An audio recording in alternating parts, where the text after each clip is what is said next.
primeiro contato com a doença, eu acredito que tenha sido o meu primeiro contato, vamos dizer assim, pessoal. Acredito que tenha sido do mesmo jeito que todo mundo, né? Através das mídias, mas o primeiro contato profissional real foi na UPA, onde eu fui convidado a ir trabalhar durante 45 dias, tá? E a UPA era onde os pacientes mais instáveis eram levados. Então, através do SAMU, tinha ligação para o 192 tal, caía lá na UPA. Os pacientes mais instáveis, casos bem críticos. E aí seria para caracterizar melhor a emergência do Covid aqui na cidade. Tá, então aí a gente estabilizava esses pacientes, transferia, e aí sim transferia para os hospitais da cidade, alguns foi até para a região, porque aqui estava muito cheio. Então, o meu primeiro contato foi esse, foi o profissional, foi lá na UPA, atendendo casos bem complicados, coisa que eu nunca tinha visto, e o primeiro contato profissional, pessoal, foi igual de todo mundo mesmo, através das mídias, televisão, internet. Dia 30 de setembro eu vim para Bauru.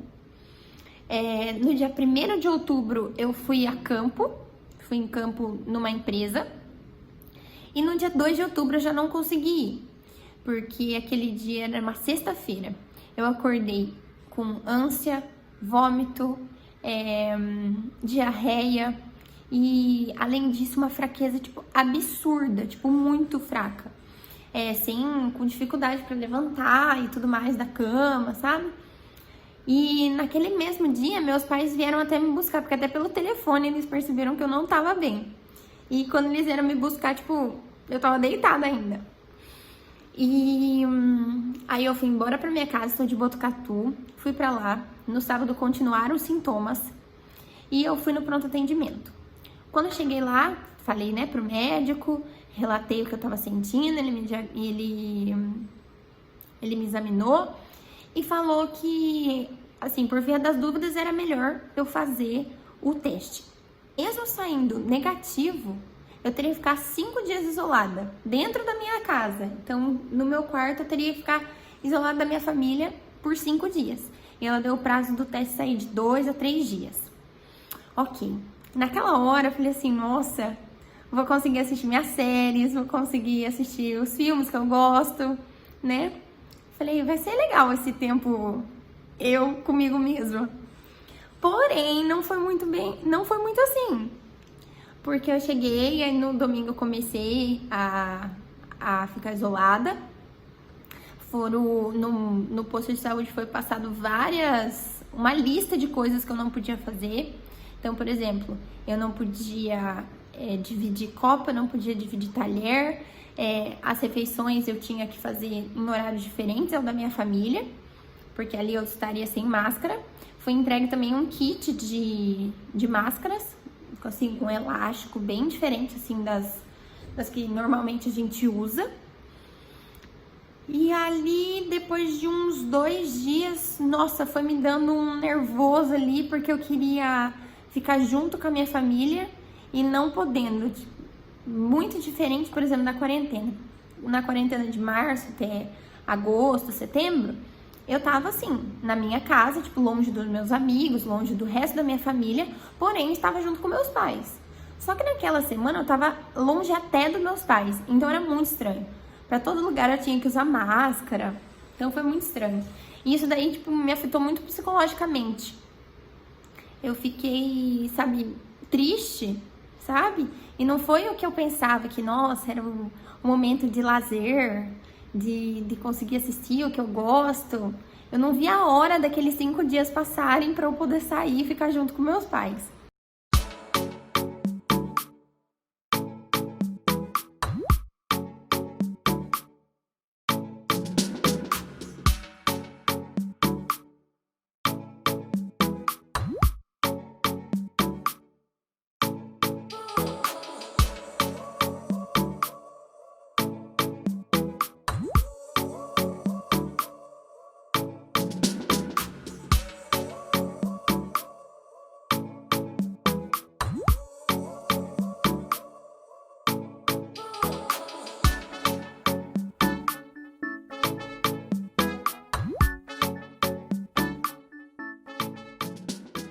pandemia afetou todos os setores da nossa sociedade, desde a política até a economia, até a cultura, até a religião, o lazer, né? Enfim, todas as vertentes societárias foram afetadas pelo fenômeno da pandemia.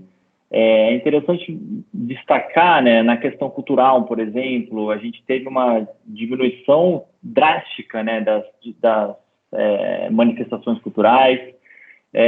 Na economia, né, a gente sabe como o trabalhador sofreu os impactos da pandemia, porque por conta do isolamento, por conta da falta de um direcionamento do poder público também, né, de não saber realmente como lidar.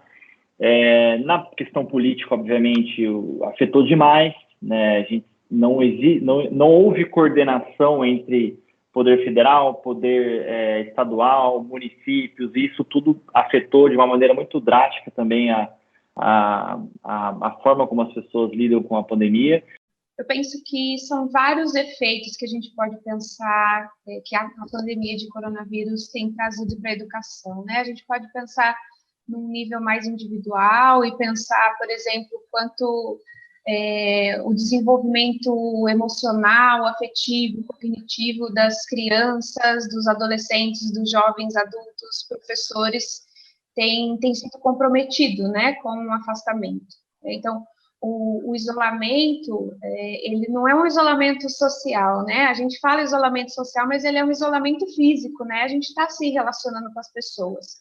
Essas tecnologias de controle que a gente exerce dentro da sala de aula e que fazem parte do processo pedagógico, que é você fazer uma pergunta e o aluno te responder, você acompanhar o movimento da cabeça, você ver uma feição que faz um assim, você como professor, você nota e fala assim, opa, preciso voltar esse conteúdo.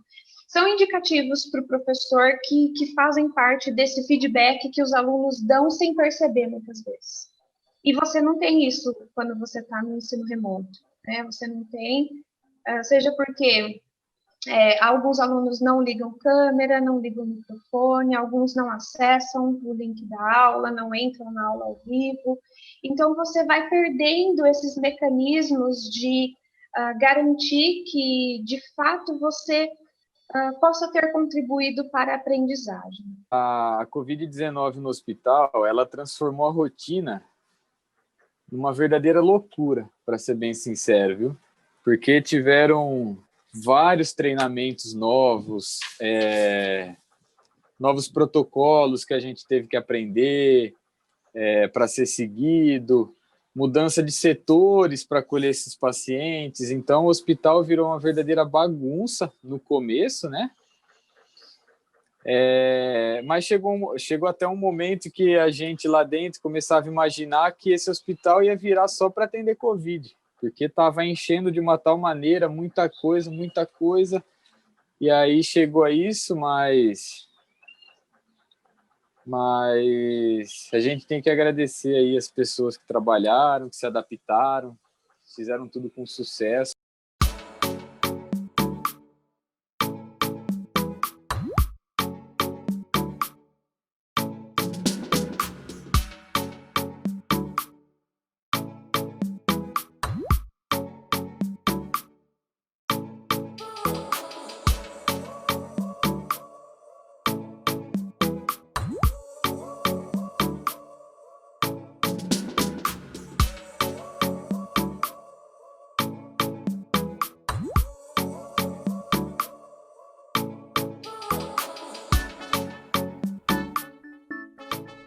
Teve um caso que um paciente, ele bem novo,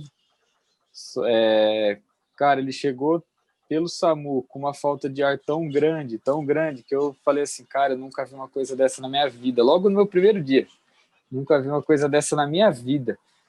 Como que vai acontecer isso? Aí na hora ele já chegou, já sendo entubado, aí sedado, uma ventilação muito difícil de fazer, de manejar, mas deu tudo certo, sabe? Uma correria muito grande, porque a UPA foi montada muito rápido, porque a pandemia tomou conta do Brasil muito rápido, né?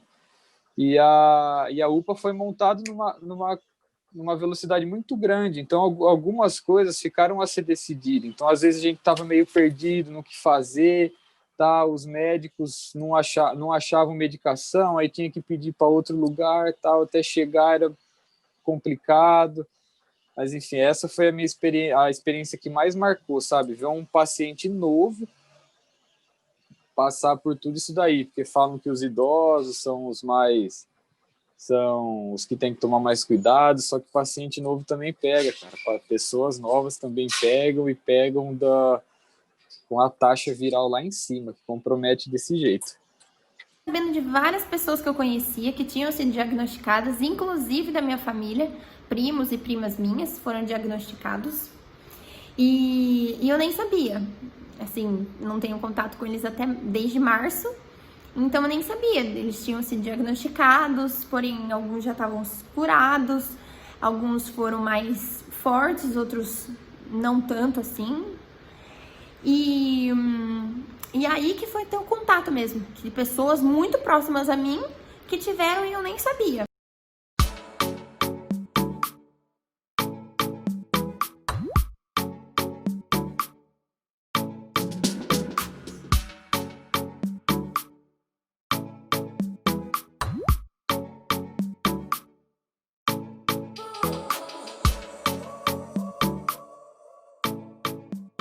Na pandemia, em uma lógica de não causar dano para a sociedade, muitos passaram a usar máscara, muitos respeitaram o isolamento social, outros não. Então, eu acredito que esses foram os principais tópicos relacionados à pandemia afetando a sociedade e também a questão da ciência, né? Como o fator científico se tornou central. Sempre foi, obviamente, muito importante, mas aqui, com uma pandemia, isso se torna ainda mais evidente, como nós devemos, sim, respeitar paradigmas científicos para tomar qualquer decisão. Lá em março, todo mundo ficou naquele misto de emoções. Não vai dar certo, vai sair tudo errado, a gente não vai conseguir. Depois a gente foi se reconfigurando, todo mundo pensando, olha, talvez essa plataforma dê certo, talvez esse mecanismo dê certo, essa estratégia dê certo. E agora a gente já está nesse momento de falar assim, olha, essa é a nossa realidade, vamos trabalhar com ela, porque é aquilo que a gente tem de melhor para oferecer. Mas isso foi a custo de muito envolvimento, né? Muito cansaço e muita dedicação, né? Principalmente da parte dos professores.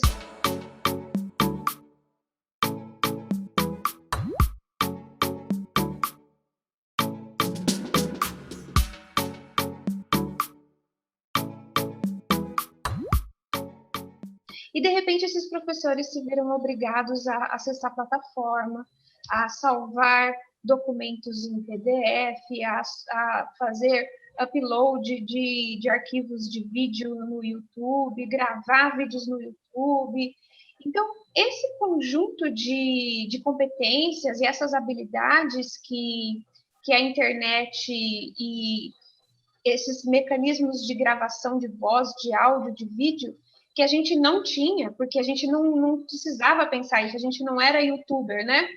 A gente não precisava pensar nessas coisas. A gente teve que aprender do dia para a noite, né? E aí a gente foi aprendendo junto com outras coisas, né? Então, esse processo ele foi muito cansativo e ele foi muito... ele exigiu muito porque ele foi muito cheio de coisas ao mesmo tempo.